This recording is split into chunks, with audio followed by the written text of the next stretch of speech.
Shalom Elohim, Bapak Ibu dan teman-teman yang terkasih dalam Tuhan Yesus Kristus. Puji Tuhan, kita berjumpa kembali dalam program kesaksian iman yang luar biasa ini. Dan saya berdoa Bapak Ibu dalam perlindungan Tuhan yang sempurna dan tentunya sehat ya, bahagia dan apapun yang dikerjakan Bapak Ibu dan teman-teman semua diberkati Tuhan dan dijadikan berhasil sehingga menjadi berkat bagi banyak orang dan juga bagi Bapak Ibu dan teman-teman semua. Terima kasih untuk dukungannya selama ini dan itu sungguh sangat memberkati pelayanan ini. Saya senang pelayanan ini bisa menjadi berkat bagi banyak orang karena itu akan memberkati setiap jiwa yang haus dan lapar akan Tuhan dan imannya dibangkitkan, pengharapannya dipulihkan dan kasihnya semakin bertambah-tambah, baik kepada Tuhan maupun kepada sesama. Dan tentunya ini juga akan mendorong setiap orang yang belum percaya kepada Kristus untuk mulai mencari tahu atau ingin mengenal siapa itu Tuhan kita Yesus Kristus. Mari Bapak Ibu kita terus berdoa dan kita pasti didengar oleh Tuhan karena orang percaya apabila dengan yakin berdoa maka doanya itu pasti akan didengar Tuhan. Apalagi doa itu untuk orang-orang yang belum diselamatkan. Baik, hari ini kita akan berjumpa dengan seorang ibu yang bernama Dian Herawati ya. Beliau berasal dari seberang ya, seorang muslimah yang rajin beribadah dan taat dalam agamanya.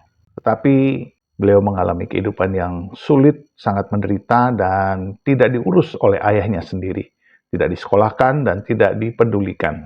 Dan beliau begitu sakit hati kepada ayahnya ini. Tetapi pada suatu ketika beliau diajak oleh kerabatnya untuk mau tinggal di rumah kerabatnya ya, untuk sekaligus disekolahkan. Nah, pada saat itulah beliau menyaksikan bagaimana orang yang menampungnya dilihat oleh beliau sedang berdoa setiap pagi. Kalau istilah kita saat teduh atau zaman dahulu disebut beston, ya, beston itu berdoa pagi. Ya, suami istri ini rajin sekali berdoa pagi dan Ibu Dian menyaksikannya dengan terkagum-kagum. Dia mengalami damai sejahtera, dia tenang, dan dia ingin mengenal siapa itu Tuhan kita Yesus Kristus. Nah, bagaimana kesaksiannya? Mari kita saksikan bersama-sama. Tuhan memberkati. Nama saya Dian Herawati. Saya berasal dari Bandung. Saya orang Sunda ya. Saya lahir di Bandung dan kenapa saya memilih Kristus sebagai juru selamat bagi kehidupan saya ya. Saya akan cerita dari awal permulaan waktu saya masih kecil. Waktu itu seingat saya itu umur 5-6 tahun, mama saya dengan papa saya itu bercerai ya kan. Saya dan dua adik laki-laki dibawa mama saya dan saya tinggal dengan nenek kakek saya. Kondisi saat itu mama saya dengan anaknya masih kecil-kecil, dia sendiri tidak punya suami, otomatis dia harus bekerja keras untuk menghidupi kami ya. Keadaan saat itu sangat tidak mengenakan gitu bagi saya ya. Ada kemarahan yang luar biasa di dalam batin saya, ada kesedihan, terluka gitu, batin saya itu terluka. Dan kondisi itu terjadi karena papa saya itu adalah seorang penjudi. Seorang penjudi, kalau udah penjudi biasanya lengkap ya, kalau sudah judi, mabuk-mabukan gitu kan, dan dia juga seorang preman gitu. Jadi waktu masa saya kecil, saya bertumbuh dengan keadaan yang luar biasa menyakitkan bagi diri saya ya waktu itu. Papa saya kalau siap judi kalah itu biasanya dia marah-marah, ngamuk-ngamuk, dan itu terdengar karena desa kami dengan desa bapak saya itu tidak berjauhan gitu kan, cuman beda desa tapi dekat, tapi suara itu kedengaran gitu kan. Terus kalau ada keributan di wilayah dimanapun, itu nama bapak saya yang duluan disebut, dan masa itu ya tetangga yang ngomongin ya pasti kedengaran sama saya gitu kan. Jadi saya benar-benar sangat sedih, sangat terluka batin saya waktu itu mendengar keadaan seperti itu, sedangkan mama saya harus bekerja keras untuk memenuhi kebutuhan kami berempat gitu kan. Sekalipun memang saya dibantu oleh nenek kakek gitu kan. Tapi ya jadi saya jadi jarang jumpa karena mama saya waktu itu kerja di pabrik. Dia pergi pagi, pulang malam, kami semua udah tidur baru dia pulang gitu kan. Sangat-sangat, eee, menyakitkan gitu, menyakitkan. Bahkan saya saking menyakitkannya itu, saya itu sampai merasa, "Kenapa sih saya harus lahir ke dunia?" Gitu kan. "Kenapa saya harus kalaupun Tuhan izinkan saya lahir, kenapa saya itu lahir di keluarga ini?" Gitu kan. Tapi karena nenek kakek saya itu, ya orang baik, dia tetap mengajari saya, "Kamu harus taat, kamu harus sholat 5 waktu, kamu harus ikut sekolah madrasah," gitu kan. Nah, saya lakukan itu walaupun bergejolakan di dalam hati saya itu tidak pernah tentram gitu kan, dengan kondisi seperti itu gitu kan. Jadi semakin hari saya semakin minder, semakin hari saya semakin tertutup, eee, mungkin muka saya tenang, damai gitu, tapi di dalam batin saya itu marah, kesel, dan kemarahan itu saya tidak bisa mengatakan sama orang gitu kan, tapi akhirnya saya sering mengurung diri sendiri gitu kan, mempersalahkan diri sendiri, kenapa saya harus lahir, kenapa saya harus dilahirkan gitu kan. Itu bertahun-tahun terjadi sampai di kelas 5 itu, waktu saya kelas 5 ada satu guru mengatakan begini, "Dian, kamu itu harus jadi kepala bukan ekor." Guru itu bukan bukan berlatar belakang dari Kristen, saya kenal dia dari masa mudanya, ya kan. Tapi pas saya ngingat-ngingat sekarang gitu kan, saya suka doakan anak-anak saya, "Kamu harus jadi kepala bukan ekor." Itu ternyata ucapan itu adalah ada di dalam Alkitab gitu ya kan. Itu luar biasa dan saat, Bapak itu mengatakan seperti itu, saya berpikir begini, "Iya, saya harus bangkit, saya nggak boleh terpuruk, saya nggak boleh menjadi seperti orang di sekitar saya," gitu kan. Maaf ya kalau orang Sunda ini kawin, cerai itu menjadi biasa. Dan, semenjak itu saya membangun, saya harus rajin belajar, saya harus harus bisa sekolah, pokoknya saya memperbaiki diri saya, walaupun saya tetap menjadi orang yang tidak percaya diri, gitu kan. Dan setelah itu mama saya juga menikah lagi dengan orang Batak, ya kan. Eee, Otomatis jadi omongan orang ya, orang Sunda kawin sama orang Batak, orang tuh ngomongin di belakang, tapi saya denger gitu kan. Itu nanti jadi Kristen, itu jadi Kristen gitu kan. Tapi saya tidak peduli waktu itu, yang saya pikirkan adalah saya harus sekolah gitu kan. Saya sekolah seperti biasa, akhirnya, waktu lulus SMP, saya putus sekolah. Mama saya bilang, "Saya nggak sanggup kalau harus menyekolahkan kalian, sebanyak ini," gitu kan. Ya menikah juga suaminya, bapak saya yang sekarang itu tidak bekerja juga gitu kan, cuman dia punya bengkel gitu kan, cuma untuk memenuhi untuk sekolah dengan anak, 4 jadinya ya sama adik saya, lahir lagi satu itu tidak memungkinkan, jadi saya harus mengalah. Pada akhirnya saya bekerja, saya punya pikiran begini, saya bekerja, nanti saya kumpulin uangnya, saya akan ambil paket C, karena saya mau sekolah, saya mau berusaha, saya merubah keadaan itu, gitu kan. Tapi, seiring waktu karena saya itu masih umur 15, saya menipu menipu umur supaya saya bisa kerja, akhirnya saya ketahuan, saya dikeluarkan, ya kan. Siap itu saya, jualan warung-warung kecil, saya buka warung kopi, ada Indomie gitu kan. Nah, pada suatu hari ya kan, itu, ada kumpulan dari keluarga bapak saya ini, bapak tiri saya ini di Jakarta, terus saya diajak, "Kamu ikut ya ke Jakarta, ada kumpulan," gitu kan. Akhirnya saya mengikuti ke Jakarta, pas saat ngumpul-ngumpul rame-rame gitu kan. Terus ada kakaknya bapak saya ini, saya panggil om sama tante, kalau orang Batak sih panggilnya Namboru sama Amang Boru ya. Saya ditanya gitu, "Kamu nggak sekolah?" "Enggak." "Kenapa?" "Mama sama bapak nggak bisa nyekolahkan karena memang nggak ada dana," gitu kan. "Oh iya, kamu mau sekolah?" "Mau," saya bilang kan. Saya menjawab sekedarnya karena saya nggak suka ngobrol gitu, saya nggak suka ini, saya pendiam di situ kan. "Oh ya, kalau kamu mau sekolah, kamu harus tinggal di sini," gitu kan. "Oh ya, nanti saya tanya dulu ya nenek kakek saya, kalau diizinin saya mau," saya bilang gitu. Akhirnya saya dibawa, saya pulang, saya mikir-mikir gitu kan, udah nyampe ke Bandung, saya saya harus sekolah memang, tapi diizinin nggak ya? Saya coba akhirnya saya bilang, "Nek, Kakek, saya boleh nggak, sekolah tapi di Jakarta? Saya pengen banget sekolah, saya mau maju, saya nggak mau kayak gini-gini aja. Adik-adik saya harus sekolah," saya bilang gitu kan.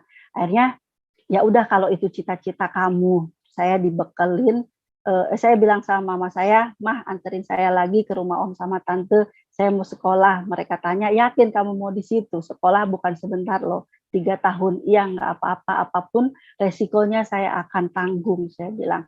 "Toh saya juga bukan orang yang malas, kalau hanya untuk bantu-bantu di rumah saya masih bisalah," saya bilang gitu kan. Akhirnya saya diantar, nenek kakek saya bekelin saya mukena sama sajadah ya. "Nah, ini untuk bekal kamu, kamu jangan tinggalkan sholat 5 waktu, kamu harus taat beribadah." Oh iya.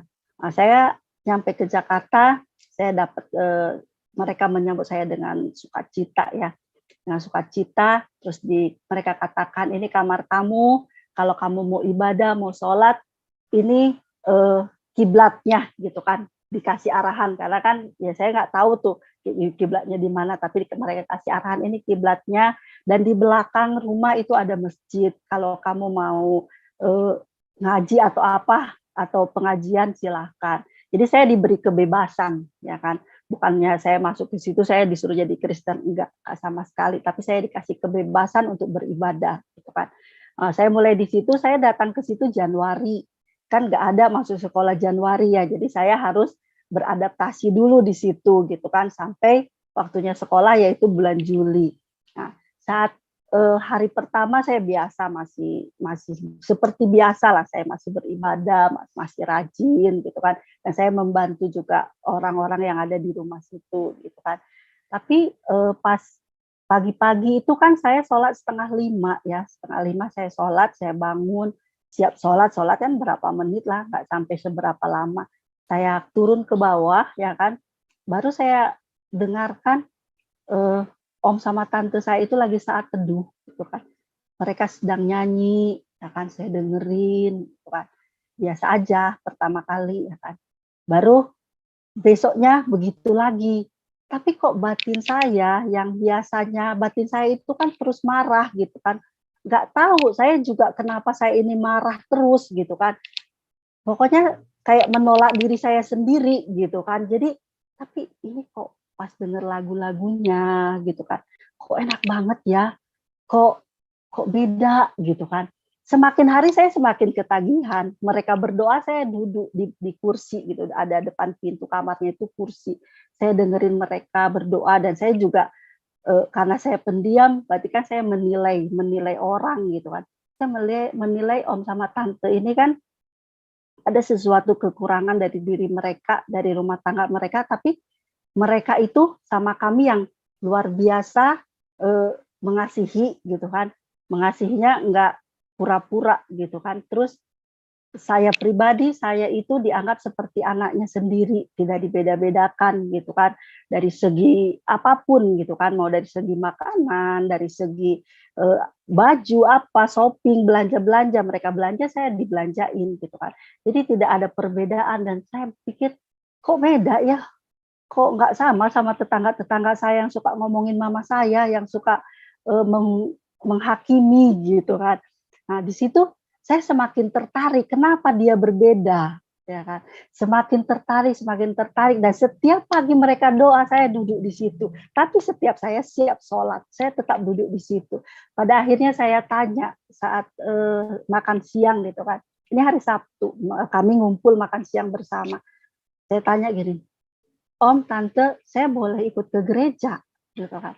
Mereka itu melihat saya, gitu kan.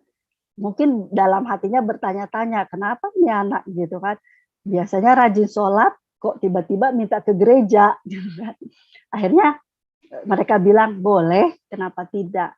Makanya, "Besok jam 9 sudah siap ya dengan pakaian yang rapi, jangan pakai celana pendek," gitu kan.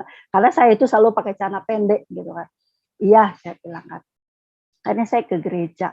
Saya masuk gereja waktu itu, masuk gereja GBI gitu kan.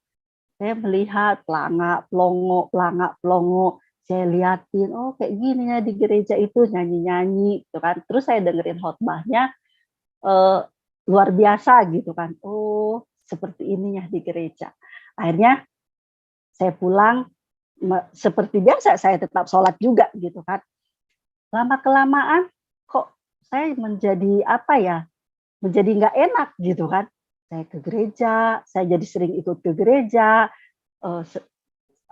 tante saya dan om saya berdoa, saya jadi suka dengerin, dan perasaan di batin saya itu gitu damai, gitu ada sesuatu yang, ih enak banget ya, sejahtera banget gitu kan. Tapi saya bertanya-tanya ini perasaan apa gitu kan, kenapa begini gitu kan.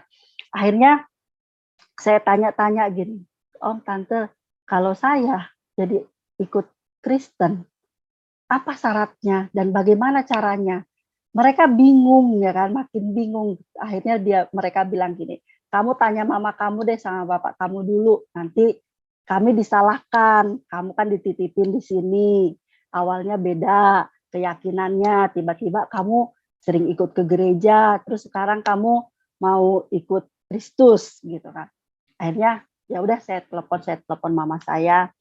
Ternyata mama saya itu sudah duluan menjadi Kristen gitu kan. Kapannya saya tidak tahu karena saya tidak pernah merhatikan dia gitu kan. Mama saya bilang, "Ya udah kalau kamu memang mau, eee, nanti kalau untuk urusan nenek kakek biar kita bicara ke depannya," gitu kan. Karena saya kan dari kecil sama nenek sama kakek, saya dididik mereka, terus tiba-tiba saya memutuskan seperti itu dan mama saya mengizinkan gitu. Mungkin jadi tanggung jawabnya untuk mama saya yang berat gitu kan. Akhirnya saya bilang kata mama, "Tante boleh kok saya jadi masuk Kristen. Nah sekarang apa yang saya harus lakukan?" Nah, "Kenapa kamu sampai seperti itu? Ada yang menarik yang saya cari." Akhirnya saya dimasukkan pada komsel anak muda di situ ya kan. Nama pendetanya yang membimbing saya waktu itu Pak Amos gitu kan. Waktu saya berdoa penyembahan dengan satu lagu, yang lagu itu sampai sekarang menjadi lagu favorit saya ya, "Bapa Engkau Sungguh Baik." Saya kan punya bapak yang jahat, bagi saya jahat ya, waktu itu bagi saya jahat. Bapak saya itu tidak mengasihi saya, tapi saya merindukan saya punya bapak yang baik, yang selalu menolong saya tepat waktu. Jadi lagu itu pas banget gitu Kak. Jadi saya waktu, di malam itu saya menangis, terus, dibilang, "Pak Pendeta, kamu mau terima Yesus?" "Iya, saya mau terima Yesus sebagai juru selamat saya bilang gitu. Saya dibimbing untuk doa menerima Yesus dan akhirnya saya dibimbing terus gitu kan, sampai saya bilang gini, "Oh ini ya Bapak yang baik itu. Ini Tuhan Yesus inilah Bapak yang baik, yang selalu menolong saya tepat pada waktunya." Karena saya rasa bapak saya tidak memperdulikan saya kemanapun saya pergi, dimanapun saya berada, dia tidak pernah mencari saya. Bahkan waktu saya sekolah, saya meminta sekolah SMA, dia bilang, "Ah, kalau kamu sekolah SMA tiba-tiba saya menikah lagi kayak mana biaya untuk kamu," gitu kan. Tapi waktu saya merasakan damai sejahtera dari Tuhan, waktu saya mulai menerima Yesus dan saya mengerti dialah Bapak yang baik yang akan menolong saya, yang membawa saya pada harapan yang baru gitu kan. Pada akhirnya saya dibaptis dan saya seperti biasa bergereja seperti biasa, saya sekolah sampai lulus, sampai luar biasa berkat Tuhan pada saya waktu saat itu. Bahkan sebenarnya saya mau kuliah tapi om saya itu waktu itu kena PHK ya. Jadi akhirnya saya bilang nggak apa-apa, saya nggak sekolah, nggak kuliah lagi. Kalau memang nanti ada rezeki kita kuliah lagi nggak, saya nggak apa-apa. Tapi kalau nggak ada juga nggak apa-apa, saya akan kerja. Saya bekerja itu kalau masa-masa sekarang agak sulit untuk bekerja, teman-teman saya belum kerja, saya langsung dapat pekerjaan. Bahkan dalam beberapa tahun itu saya bisa dari satu perusahaan, dari cuma jadi operator, pindah lagi, dipindahkan, bahkan saya pindah perusahaan sampai saya itu jadi sekretaris owner gitu kan. Itu luar biasa bagi saya ya, dari dulu yang awalnya siapa sih saya yang tidak saya aja tidak mau hidup, saya aja tidak mau dilahirkan. Terus Tuhan berkati dengan luar biasa gitu kan. Pada akhirnya, singkat cerita, di tahun 2017 saya menikah dengan, saya dijodohkan ya, bukan jodohkan sih, dikasih gitu, dipertemukan, terus saya klik, ya udah saya menikah, saya dibawa ke Medan ya, menikahnya di Medan, di gereja saya yang sekarang. Saya merasakan saya punya, sebenarnya ada rasa takut di dalam hati saya, nanti kalau suaminya kayak bapak saya kayak mana ya, gitu kan. Tapi pada akhirnya saya menikah gitu kan, dan puji Tuhan saya punya suami yang baik. Sampai akhir hidupnya di dalam pernikahan itu, untuk dia membentak saya aja tidak pernah gitu kan. Saya dapat berkat yang luar biasa, saya punya anak yang satu laki-laki, dua perempuan, Tuhan berkati dengan luar biasa, ekonomi juga cukup. Tapi letaknya di situ, setelah menikah, saya justru semakin hari saya menjauh daripada Tuhan. Kenyamanan yang Tuhan berikan itu malah membuat saya menjauh daripada Tuhan. Padahal Tuhan berikan yang berkat yang luar biasa ya. Tapi hari demi hari, awalnya gerejanya sebulan sekali, lama-lama 3 bulan sekali, lama-lama setahun sekali, bahkan cuma 2 kali dalam setahun. Itu dalam jangka beberapa tahun saya itu seperti itu gitu kan. Sangat lama meninggalkan Tuhan. Di tahun 2016 Tuhan tidak mau saya terlalu jauh meninggalkan Dia. Tuhan kasih mengizinkan pencobaan atau untuk mengingatkan saya lah, seperti itu ya kan. Mama saya mama saya itu meninggal gitu kan. 2 minggu sebelum mama saya meninggal, saya itu diingatkan gini, kamu pulang gitu kan. Kayak ada yang ngomong gitu kan, kamu pulang. Saya bilang, masa-masa ini pas itu lagi bulan puasa, dan itu lagi rame-ramenya bagi saya toko saya itu gitu kan. Saya nggak mungkin pulang, lagi rame-ramenya. Tapi semakin hari dikatakan pulang aja dulu, pulang aja dulu. Jadi akhirnya saya pulang gitu kan, dengan mujizat bagi saya ya, bulan puasa sebentar lagi mau lebaran, itu ongkos saya bertiga karena anak saya yang nomor 1 itu udah dibawa neneknya ke Jakarta, jadi saya bertiga itu sama anak saya 2 gitu kan, sama saya, suami saya nggak ikut karena memang tidak bisa cuti. Akhirnya saya pulang ke Bandung dengan dana yang lumayan murah, 1,5 juta bertiga. Pulang pergi cuma 3 juta gitu kan. Terus saya ke Bandung, saya lihat keadaan mama saya itu udah tidak bisa lihat. Waktu itu memang di tahun 2015 ini mama saya udah di Medan, dirawat di Medan ya. Bahkan beberapa pendeta dari COS juga itu mendoakannya gitu kan. Tapi dia meminta pulang untuk ke Bandung. Akhirnya tahun 2016 itu Tuhan panggil gitu kan. Saya ke Bandung 2 minggu sebelum mama saya pergi itu ke Bandung, saya lihat kondisinya, saya sudah patah harapan ya gitu kan. Ya udahlah Tuhan, kalau memang mau panggil gitu kan.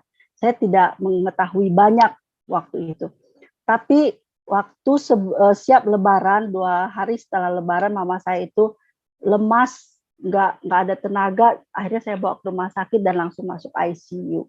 Saat masuk ICU, adik-adik saya bilang begini, Kak, kami mau minta maaf samamu. Kenapa? Saya tanya. Iya, Mama sebulan lalu dia sudah kembali lagi pada Muslim, pada agamanya yang lama. Jadi kalaupun ada apa-apa saat ini, Mama harus kami kuburkan secara Muslim. Karena saya waktu masuk ICU, saya sudah sibuk mencari di mana dia terdaftar gereja waktu dia di Bandung, ya kan. Ternyata adik-adik saya langsung ngomong kayak gitu, saya terdiam waktu itu. Saya benar-benar kayak disambar petir gitu kan. Kenapa saya tidak tahu? Saya tanya sama adik saya yang perempuan, dia bilang, iya saya juga tidak tahu, tapi waktu sudah bubar, saya pulang sekolah, itu dia sudah kembali. Terus kamu nggak nanya apa-apa? Saya nggak mau nanya, sudahlah, sudah kecewa, kata adik saya kan. Oh iya, ya sudahlah. Tapi dalam hati saya begini, terserahlah mau dikuburkan dengan cara apa, yang penting jiwa dia selamat. Nah, Saya pikir apa yang harus saya lakukan Tuhan, ya kan? Sekalipun saya merasa saya jauh daripada Tuhan waktu itu, tapi ini Tuhan suruh gitu kan, saya harus ke Bandung dengan waktu yang ini, terus mama saya harus masuk ICU. Dan saya juga bingung sebenarnya waktu itu ya, apa yang saya harus doakan dia, bagaimana gitu kan. Itu menjadi pertanyaan yang luar biasa besar gitu kan. Tapi saya tahu kok doa Bapak kami gitu kan. Pokoknya saya tanya aja dulu lah mama saya ini kayak mana. Akhirnya saya masuk ke ruang ICU, saya bilang, "Mama, kita berdoa ya." Waktu berkata begitu, tangan saya itu, dia kan waktu masuk ICU itu dia sadar, tapi dia sudah tidak bisa ngomong, jadi tangannya diginikan aja gitu kan. Saya merasa waktu itu ditolak gitu kan. Oh, dia memang sudah tidak mau lagi gitu kan. Akhirnya saya keluar dari ruang ICU, saya nangis.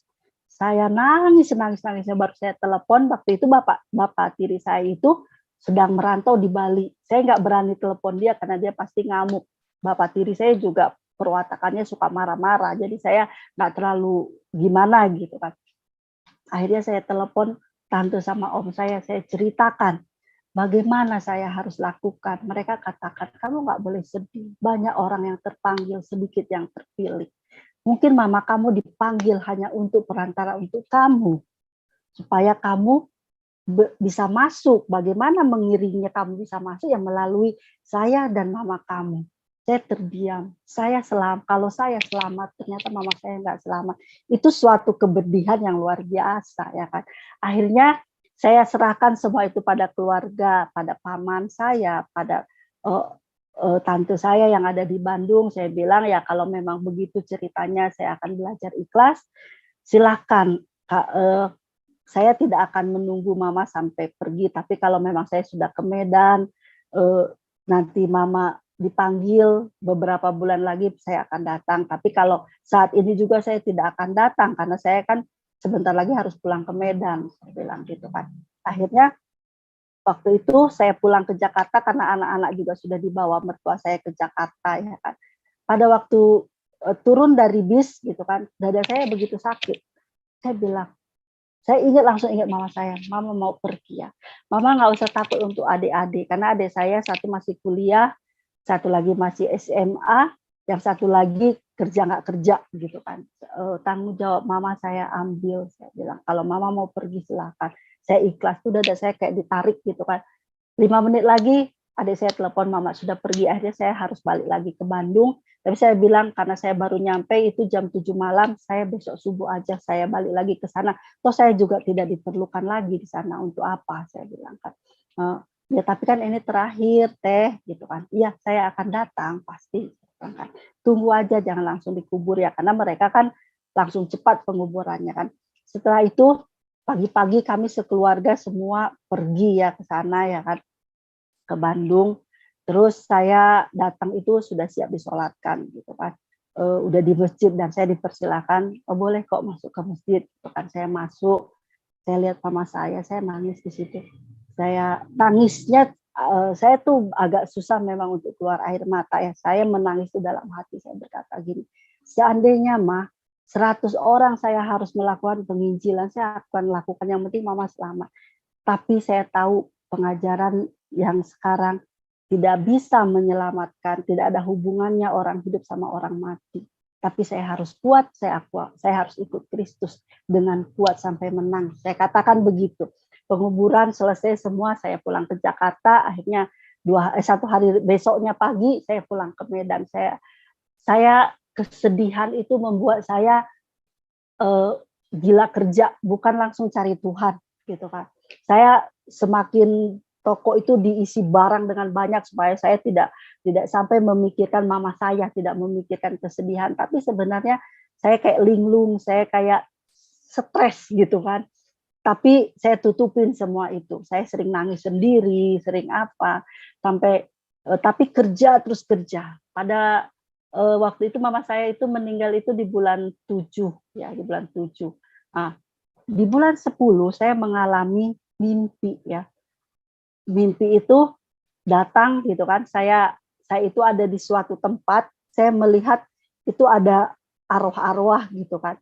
Ada beberapa dan saya kenal gitu arwah itu, tapi saya emang nggak bisa lihat mukanya. Terus dia tanya begini sama saya, "Mama kamu itu udah balik lagi Muslim, kamu kapan?" Gitu kan. Saya bilang, "Iya nanti," gitu kan. Saya terbangun, gemeteran, ketakutan gitu kan. Tapi saya pikir-pikir, kenapa saya takut? Mimpi kok, mimpi itu kan cuma bunganya tidur gitu kan. Nah, itu hari Rabu jam 3 subuh. Ya udah seperti biasa lagi, saya ya sekali-sekali ke gereja, sekali-sekali enggak gitu kan, lebih sering enggaknya lah daripada ke gerejanya. Terus setiap itu 2 minggu kemudian saya mimpi lagi, mimpi di tempat yang sama, saya sedang sholat tapi saya tidak bisa mengatakan syahadat gitu kan. Terus mereka bilang, "Nah, kapan lagi? Ayo," gitu kan. Saya terbangun lagi, saya lihat jam 3. Saya ingat-ingat, iya hari Rabu juga gitu kan. Saya di situ mulai berpikir, kenapa ya mimpinya ini kok berturut-turut? Kalau orang mimpi sekali udah, ini kok berturut-turut? Apa ya sebenarnya? Baru saya renung-renungkan gini, saya kan beda ya sama mama saya. Saya memilih Tuhan Yesus itu kemauan diri saya. Ada sesuatu yang saya temukan di dalam diri Tuhan Yesus sehingga saya memilih untuk ikut Tuhan Yesus. Kalau mama saya kan saya nggak tahu awalnya kenapa dan bagaimana gitu kan. Entah mungkin dia paksaan atau kayak mana. Saya kan beda. Dan sebenarnya waktu saya menikah mungkin nenek kakek saya itu pun tahu waktu undangan itu dikirim ya dari Medan tuh dikirim mereka melihat pemberkatan nikah. Jadi mereka itu tidak tahu pasti kapan saya masuk Kristen, tapi yang tahu pastinya itu setelah saya menikah saya ikut Kristus gitu kan. Jadi mereka tidak bisa protes, tidak bisa apa-apa, tapi mereka tetap hangat sama saya, tetap kalau saya ke Bandung mereka tetap menyambut saya dengan baik gitu. Jadi saya tidak merasa ada apa-apa, tapi saya tidak pengakuan mengaku saya Kristen. Cuman saya memang kalau ke Bandung saya suka pakai kalung salib gitu kan. Saya nggak perlu ngomong, tapi saya menyatakan saya pakai aksesorisnya dan saya juga ya mungkin ada perubahan yang mereka rasakan. Saya itu nggak cuek, nggak jadi pendiam, saya lebih hangat ya. Jadi mereka juga hangat menyambut saya gitu kan. Nah, setelah saya pikir-pikir, iya ya, mungkin eh, nenek kakek saya bertanya-tanya, roh-roh itu mungkin keluarga saya bertanya-tanya, kapan ini bisa masuk Kristen? Mungkin mereka yang mereka tahu setelah saya menikah saya masuk Kristen gitu, tidak tahu pasti. Akhirnya saya dalam pikiran saya berkata, enggak kok, saya enggak masuk Kristen bukan karena suami saya masuk Kristen karena pilihan saya. Ya kan? Setelah itu 2 minggu kemudian saya mimpi lagi gitu kan. Saat mimpi itu dia mereka agak mendesak saya gitu. Kapan? Ayo katakan 2 kalimat syahadat gitu kan. Saya bilang tidak. Saya tidak mau, saya akan tetap ikut Kristus. Karena saya memilih Kristus bukan karena orang lain. Saya memilih Kristus karena saya sendiri. Dan alasannya karena saya mengasihi Yesus. Saya katakan gitu. Tiba-tiba datanglah seorang laki-laki berperawakannya besar, tinggi ya kan. Saya melihat mukanya waktu itu, melihat mukanya saya tidak kenal. Tetapi saya kayak mempunyai hubungan yang begitu dekat dengan laki-laki ini gitu kan. Tiba-tiba dia katakan begini, "Enyahlah dari hadapannya, dia milikku." Saya terbangun dengan berkeringat, dengan ketakutan saat itu. Dan saya terus berpikir, ih, apa Tuhan Yesus ya yang tadi? Apa Tuhan Yesus? Saya bertanya terus kan. Dari situ saya mulai, ah, saya harus ke gereja lagi nih, saya harus rajin lagi. Kok saya punya alasan ya saya mengasihi Tuhan. Mana ada orang mengasihi Tuhan, ibadah aja jarang. Itu saya harus sadar sendiri gitu kan. Akhirnya saya ke gereja, waktu ke gereja kok damai yang biasa saya rasakan itu nggak ada lagi ya. Ternyata menghilang ya. Kenapa gitu kan? Waktu ke gereja minggu pertama saya mencari damai itu. Terus saya mencari, tapi saya nggak dapat. Akhirnya saya datang lagi minggu kedua gitu kan. Saya waktu itu pertama kali masuk gitu kan, Tuhan saya rindu banget, saya katakan saya rindu loh damai itu, damai sejahtera yang itu gitu kan, yang biasa, yang pernah saya rasakan itu gitu kan. Tapi di saat nyanyian, penyembahan saya nggak merasakan. Saat khotbah juga saya nggak merasakan. Akhirnya saya nangis, saya sedih ya. Tuhan, akhirnya kok Engkau yang pergi ya.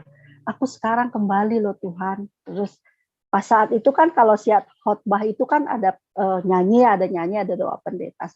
Nah saat itu pendeta bilang begini, ada satu orang sudah lama sekali jauh daripada Tuhan. Dan saat ini dia mau kembali. Mari saya bantu. Di situ saya sadar itu saya, gitu kan. Akhirnya saya bilang, iya saya Tuhan, saya. Waktu saya mengatakan saya merasakan lagi hadirat Tuhan yang luar biasa. Saya kayak dibawa waktu itu ke ladang gandum ya, ladang gandum itu sunyi, senyap, adem, itu luar biasa dan saya bersorak Tuhan ya ini aku datang, aku kembali gitu kan. Dan itu saya rasakan dengan luar biasa. Dan saya ingat itu ibadah hari Minggu bukan KKR. Saya pikirkan saya lama-lama. Pokoknya hadirat ini akan saya bawa pulang ke rumah. Gitu kan. Akhirnya siap itu biasanya muka saya langsung beda ya, beda gitu kan. Kalau kita merasakan sukacita kan langsung terpancar dari muka. Saya bawa pulang ke rumah. Waktu itu saya karena suami saya juga ya sama gitu, suami istri jarang bergereja ya kan. Suami saya nggak gereja, saya gereja sendiri dan saya bawa anak-anak pulang. Tapi saya merasakan sukacita yang luar biasa, menggebu-gebu. Dari mulai situ saya membangun hubungan kembali sama Tuhan dengan saat teduh. Saya sering waktu anak-anak pergi sekolah, waktu masih pada TK, saya berdoa lama gitu kan, pulang anak-anak saya pergi jualan. Pokoknya saya membangun sesuatu yang harus saya bangun gitu kan, yaitu saat teduh dengan Tuhan ya kan. Dan waktu saya akhir tahun 2017 waktu itu ya, saya mendapatkan ayat emas gitu kan. Ayat emasnya itu bentar ya, di dalam Amsal ya. Ayat emasnya di dalam Amsal 18 ayat 10. Nama Tuhan adalah menara yang kuat, kesanalah orang benar berlari dan ia menjadi selamat. Jadi saya waktu mendapatkan ayat emas itu, Amsal 18 ayat 10 itu, saya merasa begini, saya bukan orang benar, tapi Tuhan yang menyelamatkan saya. Keadaan saat ini, walaupun mama saya tidak sama dengan saya, tidak sejalan imannya, saya tidak boleh berlari kemana-mana. Saya harus berlari kepada Tuhan. Saat itu saya mengambil poin itu dan saya harus merubah cara pandang saya kepada Tuhan. Tuhan itu bukan obat saat saya sakit, tapi Tuhan itu adalah yang hidup, yang menghidupkan saya. Jadi dari mulai situ saya mulai ikut pembinaan warga jemaat. Karena ya saya kan nggak tahu kalau nggak ikut pembinaan warga jemaat apa aja sih yang dilakukan di gereja. Apalagi saya waktu itu gerejanya kadang datang kadang enggak gitu kan. Nah saya mulai mengikuti pembinaan warga jemaat dan di saat itu juga Tuhan itu luar biasa gitu. Ternyata saya itu harus punya passion, saya harus tahu panggilan saya itu di mana gitu kan. Dari situ saya mulai saya harus mulai pelayanan gitu kan. Bahkan saya mengikuti seminar-seminar, ada seminar macam-macam saya ikutin seminar, tapi ada satu seminar yang saya akan tetap berkomitmen untuk jadi pelopor bagi kalau ada seminar itu gitu kan. Seminar itu namanya Champion Gathering ya kan. Seminar itu Champion Gathering dengan tema keterbukaan adalah awal pemulihan dengan 3 sesi waktu itu, ada hati Bapa, Yesus penyembuhku dan Yesus pelepasku ya kan. Saya waktu mau ikut CG itu sebenarnya Champion Gathering itu seminar itu setengah dipaksa karena saya kalau lihat iklannya itu menakutkan gitu kan.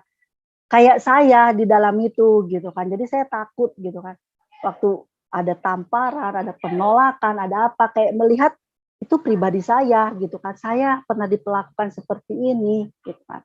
Tapi waktu itu Pak Pendeta Sweditan telepon saya itu ada apa ya, kalau disuruh orang tua, disuruh, pendeta atau pokoknya orang-orang lebih tinggi, saya itu jarang mengatakan tidak gitu kan, walaupun saya tidak bisa gitu kan, saya akan berusaha gitu kan. Nah, sebenarnya saya takut untuk ikut seminar itu, tapi akhirnya saya mau gitu kan. Oh ya, ya udah saya ikut gitu kan. Saya waktu mau mengikuti itu saya sebenarnya ketakutan, terus ketakutan. Ih, nanti saya dipermalukan, nanti orang jadi tahu dong saya itu siapa. Karena selama ini saya tidak mengakui bahwa saya orang Sunda. Saya selalu kalau ditanya orang, "Kamu orang apa?" "Orang Batak." "Orang Batak kok mukanya lembut?" "Ya kenapa rupanya?" Saya suka bilang gitu. Terus kalau orang nanya gini, "Kenapa?" Kalau ada orang yang tahu saya dulunya dari Muslim gitu, "Kenapa kamu masuk Kristen?" Kenapa sih kepo-kepo nanya-nanya? Karena saya nggak tahu saya mau menceritakan apa gitu kan. Padahal ternyata setelah dibuka Tuhan tuh luar biasa bagi hidup saya gitu kan. Nah setelah itu saya daftar untuk champion gathering, saya daftar. Hari itu saya pagi-pagi sudah datang karena saya takut berubah pikiran, saya ketakutan gitu kan. Saya daftar, waktu saya masuk naik tangga, itu hadirat Tuhan udah luar biasa saya rasakan. Itu air mata menetes gitu kan, terus menetes terus menetes. Aduh kenapa sih saya kok lebay begini ya gitu kan. Tapi saya pikir, "Aduh saya pulang aja lah, nanti jadi nangis-nangis lagi saya di dalam," gitu kan. Akhirnya apa? "Ah enggak, saya harus menang, saya harus masuk," gitu kan. Saya masuk, pada seminar itu dari, sesi pertama saya tidak menceritakan apa-apa kepada mentor saya gitu kan. Saya cuma nangis.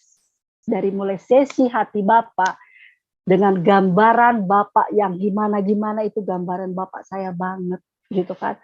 Terus dialihkan ini loh Bapak yang sebenarnya yaitu Tuhan Yesus, Bapak yang baik, Bapak yang mengasihi gitu kan. Akhirnya saya mengambil komitmen, apapun yang terjadi saya harus mengampuni Bapak saya. Saya kok yang mengambil peluang untuk terus menyimpan kepahitan di dalam diri saya. Waktu itu bukan baru sebentar saya mengikut Kristus.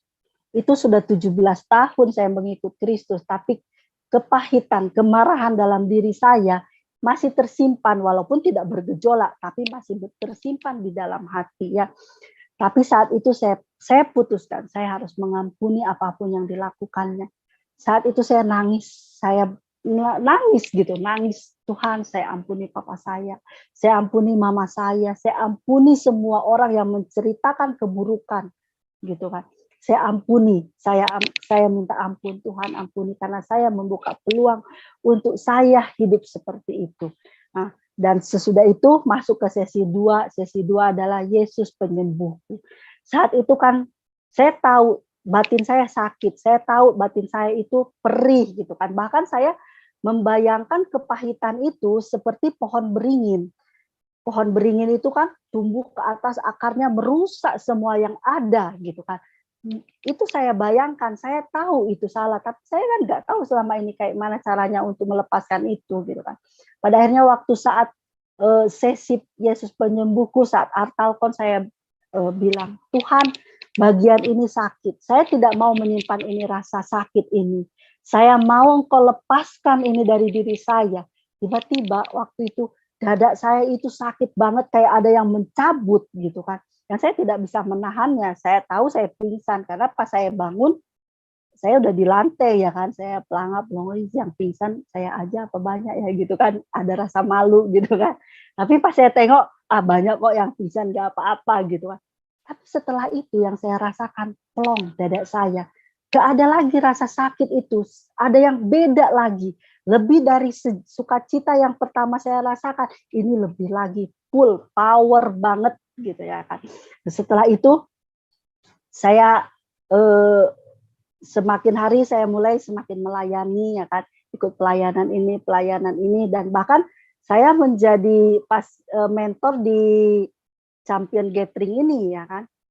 Akhirnya waktu saya udah 2 kali jadi mentor di champion gathering ini, waktu itu waktu pelepasan saya nggak ngerti banyak tentang pelepasan ya kan, karena saya merasa saya udah happy, saya udah bergembira, saya udah lega, saya udah apa. Tapi saat saya menjadi mentor, menjadi fasilitator untuk yang ikut champion gathering, saya mendoakan satu ibu waktu itu dia bercerita tentang perdukunan gitu kan.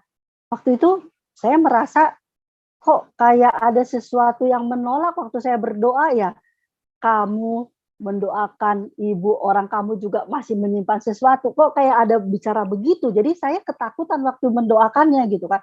Apalagi yang salah sama saya, Tuhan, kalaupun kalaupun ini saya masih ada yang saya simpan, ada yang masih salah, Tuhan jangan saat ini saya perkatakan begitu. Jangan kau permalukan saya saat ini karena saya sedang memfasilitatorin orang gitu kan. Nah, siap itu selesai semua selesai, saya makin gak sejahtera. Bahkan waktu saya berdoa, waktu saya penyembahan, saya melihat ada ular gitu, ular yang matanya menyorot ke saya gitu. Jadi saya ketakutan. Akhirnya saya telepon Pak Pendeta, Pak, saya merasakan seperti ini gitu kan. Emang ditanya, emang Ibu pernah bersekutu dengan atau memakai apa gitu kan? Saya bilang saya pernah gitu kan, saya pernah. Akhirnya saya menceritakan, saya bilang kapan saya bisa ikut pelepasan gitu kan. Saya kayaknya nggak harus nunggu sampai champion gathering lagi gitu kan. Oh iya boleh Bu, nanti hari Selasa Ibu datang aja gitu kan. Saya datang waktu itu, saya ceritakan waktu itu saya memang nenek kakek saya itu suka memanggil arwah gitu kan. Saya ada jimat-jimat dan saya suka ikut mandiin ya, bersihin. Ternyata itu juga mengikat diri saya gitu kan. Tuhan sampai sedetil itu ingatkan saya gitu kan. Ternyata untuk menjadi melayani Tuhan, untuk ikut Tuhan memang kita harus bersih gitu kan. Nah, saat itu saya didoakan, saya nggak tahu sih saya seperti apa, tapi saya mendengar ada suara-suara yang menakutkan ya, nyeremin gitu kan. Waktu itu sampai pelepasan selesai lah gitu kan. Memang agak-agak lama lah waktu itu sampai 2-3 jam gitu kan. Karena memang saya mungkin banyak, saya juga pernah diisi ya, diisi batin gitu, tapi ternyata diisi itu tidak membuat damai sejahtera. Yang ngisi itu yang benar ya Tuhan Yesus gitu kan, membuat saya damai sejahtera. Nah, setelah itu saya semakin hari semakin giat untuk melayani, untuk bergereja, dan perubahan yang saya rasakan bukan saya aja yang bicara saya berubah gitu kan. Kalau saya bicara berubah kan itu bisa aja pura-pura, tapi orang yang di sekitar saya juga merasakan ada perubahan yang luar biasa. Mereka bilang, kamu kok sekarang dikit-dikit ini bawa firman, jadi saya mengerti apa yang harus langkah-langkah saya lakukan. Saya bahkan membuka konseling ya kan. Saya di jualan di pasar, jualannya nggak seberapa gitu kan. Tapi yang saya lakukan, ini adalah tempat saya. Saya harus menjadi di sini harus menjadi terang gitu kan. Itu jadi prinsip saya. Ya saya harus melayani orang-orang di sekitar. Saya nggak usah jauh-jauh kemana-mana dulu. Ini dulu yang saya harus lakukan. Bahkan ya di rumah. Dan puji Tuhan, semenjak saya berubah, semenjak saya benar-benar mengikut Tuhan, suami saya juga menjadi rajin ke gereja gitu kan. Bahkan kemarin sebelum dia meninggal, sesudah dia meninggal, saya melihat catatan Alkitabnya, ternyata dia rajin gitu kan, sampai detail juga kok dia setiap hari. Berarti perubahan itu mengalir gitu kan. Saya berubah, rumah tangga saya juga dipulihkan, suami saya juga ikut berubah, semakin mencintai Tuhan gitu kan.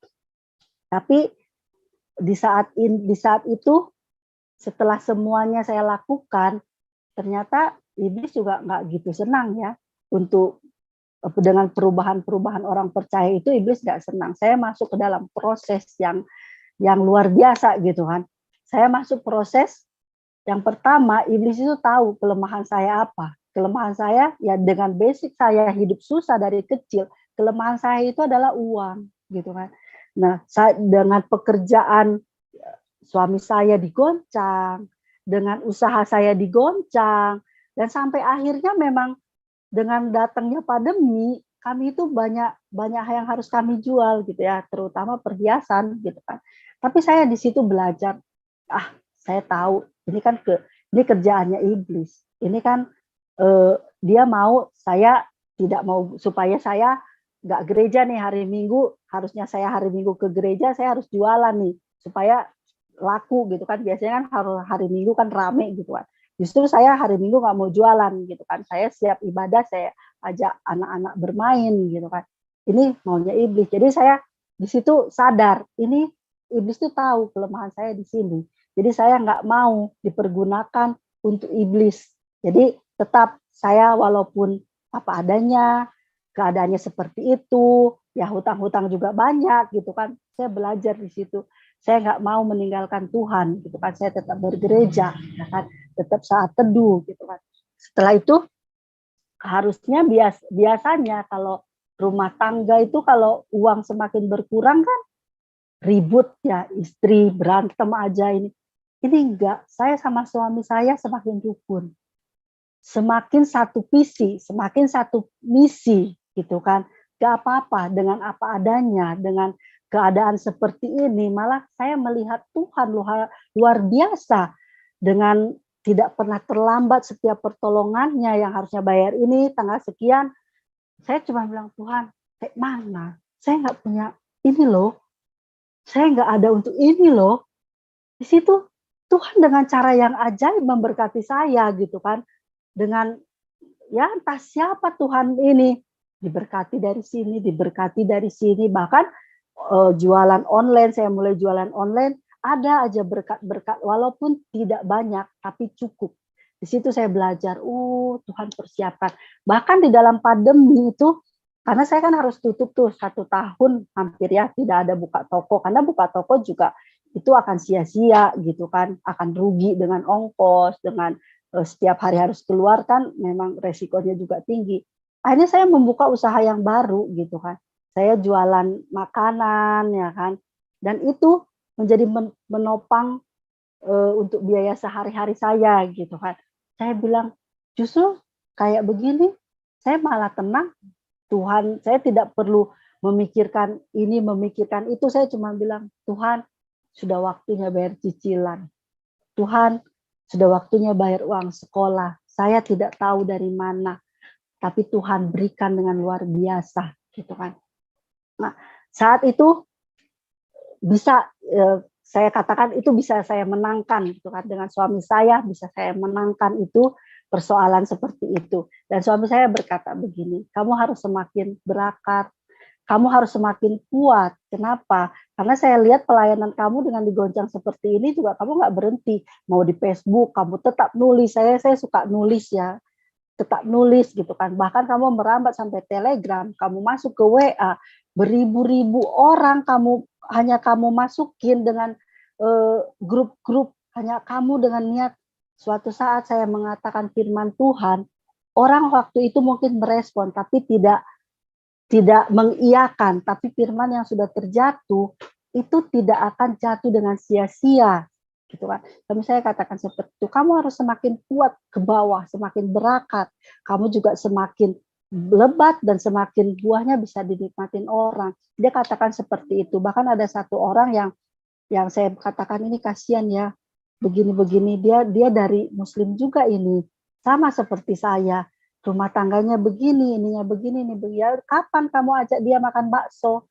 Nah, saya katakan begini, gimana saya mau ngajak makan bakso? Saya ajak kurang. Ingat ya sama Tuhan tuh nggak boleh hitung-hitungan. Kata suami saya berkata begitu. Makan bakso kan tidak harus yang mahal. Cari yang biasa yang kamu sanggup. Tapi firman Tuhan menguatkan dia itu udah luar biasa. Kamu diberkati, dia diberkati, gitu kan.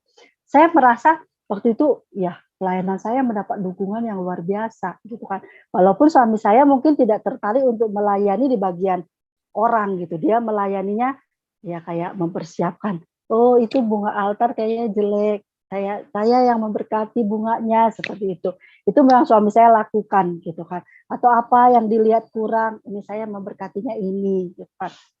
Jadi saya punya dukungan yang luar biasa dari suami saya, tapi Tuhan berkata lain. Karena saya memikirkan, wah nanti saya kalau udah aktif lagi di gereja, saya bisa melayani bersama nih sama suami, karena dia mendukung saya. Ternyata Tuhan berkata lain gitu kan. Saya yang harus tetap maju. Dia sudah siap, dia sudah selesai pelayanannya sampai di situ, sampai menguatkan saya di situ. Tuhan panggil dia.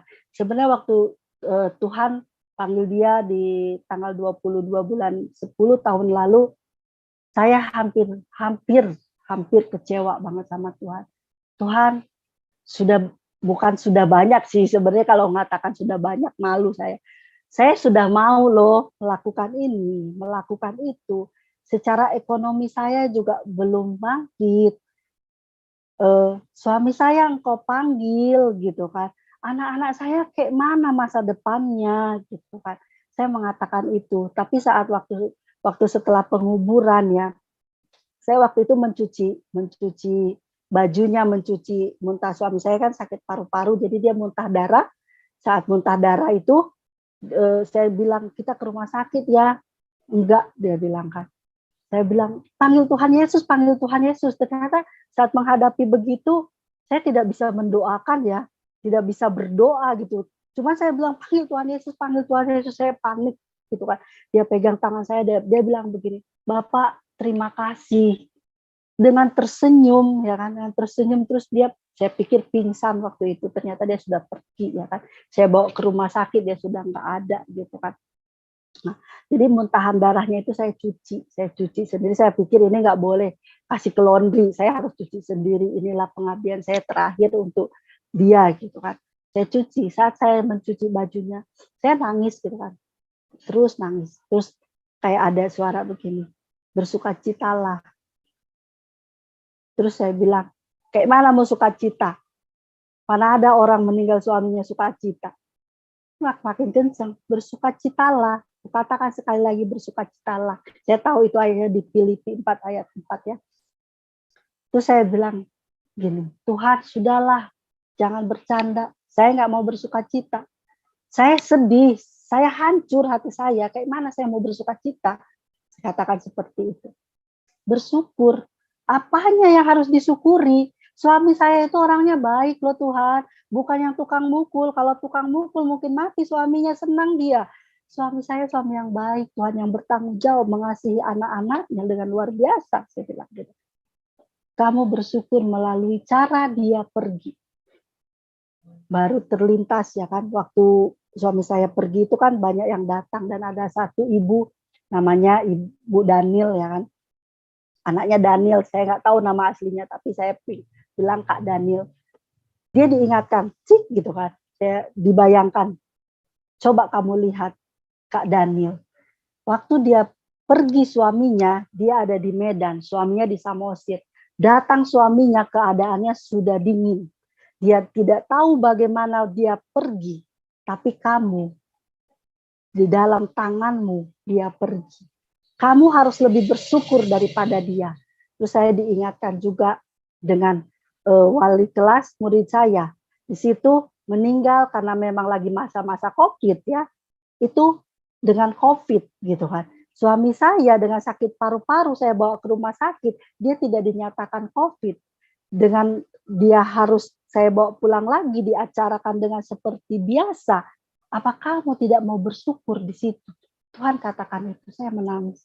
Saya menangis, saya tinggalkan cucian itu, saya masuk kamar. Tuhan, terima kasih. Langkah awal untuk bangkit, Tuhan katakan bersukacitalah. Kukatakan sekali lagi, bersukacitalah. Saya merasa orang yang beruntung. Kenapa? Karena saya dibangkitkan dalam kesedihan, dalam kepiluan, dibangkitkan oleh firman, bukan dengan seperti waktu mama saya pergi, saya dibangkitkan dengan uang, dengan harus cari uang, sangat beda gitu kan. Makanya orang katakan kamu lebih kuat, kamu lebih kuat. Saya katakan tidak ada yang kuat ditinggal suaminya. Kalau firman Tuhan tidak terus berkata kepada saya tidak kuat. Dan Tuhan juga mengingatkan Amsal ayat 10, Amsal 10 ayat 18, kembali lagi itu Tuhan ingatkan. Bahkan sebelum mengisi acara ini, saya lagi mengasihi Hani diri sendiri itu ya. Saya lagi nangis, saya pikir, aduh Tuhan, kayak mana ya? Usaha juga nggak rame-rame banget, sepi. Kayak mana saya membiayai anak-anak? Terus tiba-tiba Ibu Ria telepon. Ibu Ria ini kan sudah lama kami tidak bertemu gitu kan. Bahkan mungkin saya tidak dekat gitu. Yang saya kenal tuh Pak Leo ya kan. karena dia diaken di tempat kami dulu. Terus Ibu Ria bilang begini, "Bu Dian, kesaksian dong, saksikan bagaimana Ibu tertarik bisa ikut Tuhan Yesus." Otomatis di saat saya sedang sedih, saya sedang mengasihani diri saya harus mengingat-ingat kasih Tuhan kepada saya. Sampai saya setelah kesaksian sama Ibu Ria, saya bilang, "Tuhan, Kau tidak membiarkan saya sendiri. Engkau tidak membiarkan saya larut di dalam kesedihan dan mengasihani diri sendiri, tapi Engkau membangkitkan saya dengan cara saya harus bersyukur mengingat bagaimana kasih-Mu yang luar biasa dalam hidup saya." Jadi itulah kesaksian saya yang saya alami dengan jatuh bangun dalam proses apapun. Saya percaya Tuhan tidak pernah meninggalkan saya. Saya percaya saya dipanggil, bukan hanya dipanggil, tapi saya dipilih, bukan hanya dipilih, tapi saya juga harus terpanggil. Dan saya percaya keselamatan Tuhan Yesus itu bukan hanya di dunia saja. Dia jaminannya bukan hanya di dunia, tapi jaminannya sampai kepada hidup pada kekekalan. Jadi untuk teman-teman yang mendengarkan kesaksian saya, kiranya dikuatkan, kiranya diberkati, dan itu yang bisa saya sampaikan, dan saya kembalikan kepada Pak Franky. Tuhan Yesus memberkati. Puji Tuhan, puji Tuhan, puji Tuhan, kesaksian yang luar biasa dari Ibu Dian Herawati sangat menguras emosi ya, karena kita cukup sedih menyaksikan penderitaan beliau, tetapi akhirnya Tuhan mengangkat beliau menjadi anaknya dan Tuhan perhatikan hidupnya dan diberkati berlimpah-limpah. Bahkan Ibu Dian akhirnya melayani Tuhan dan intim dengan Tuhan, dan tentu suaminya sangat diberkati Tuhan, dan mereka menjadi keluarga yang sakinah glory of God, ya, mengalami sakinah glory of God. Dan inilah cermin daripada keluarga Kristen yang bahagia karena takut akan Tuhan dan akhirnya melayani Tuhan. Baik Bapak Ibu dan teman-teman semua, mari kita terus berdoa bagi Ibu Dian Herawati supaya terus setia di dalam Tuhan, berakar, bertumbuh, dan berbuah, dan juga Bapak Ibu dan teman-teman semua berakar, bertumbuh, dan berbuah. Dan saya rindu kita menjadi berkat yang besar bagi banyak orang, dan tentunya tetaplah setia dalam berdoa, mengasihi, mengampuni, dan memberkati. Tuhan beserta kita. Tuhan memberkati kita semua di dalam nama Bapa dan Anak dan Roh Kudus, di dalam nama Tuhan Yesus Kristus. Haleluya, haleluya, haleluya. Amin, amin, amin, amin, amin, amin.